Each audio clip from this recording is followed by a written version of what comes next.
સપ્તેશ્વર મહાદેવના દર્શનાર્થે જતા મોયદના પટેલ પરિવારની કારની બ્રેક ફેલ થતા નડેલા અકસ્માતમાં એક યુવતીનું ઘટના સ્થળે મોત નીપજ્યું હતું।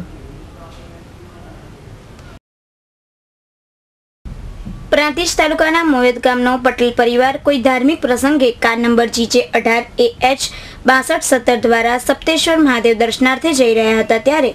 ઇલોલમાં ગુહાઈ કોલોની પાસે કારની બ્રેક ફેલ થઈ જતા બાવળના ઝાડ સાથે અથડાઈ ગઈ હતી, જેના કારણે જીનલબેન પટેલ ઉંમર વર્ષ 18નું ઘટના સ્થળે જ કરુણ મોત થયું હતું, જ્યારે અંકિત દશરથભાઈ પટેલ ઉંમર વર્ષ 20 તથા ઉષાબેન દશરથભાઈ પટેલ ઉંમર વર્ષ 38ને ગંભીર ઈજાઓ થતા વધુ સારવાર માટે અમદાવાદ ખસેડવામાં આવ્યા હતા,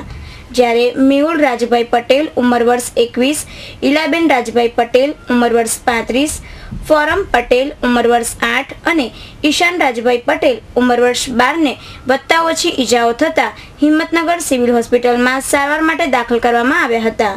તારીખ 5/8/2012ના રોજ સવારે 10 કલાકે થયેલા અકસ્માતના સમાચાર મળતા Himmatnagar DYSP PR Gehlot civil hospital ખાતે દોડી આવ્યા હતા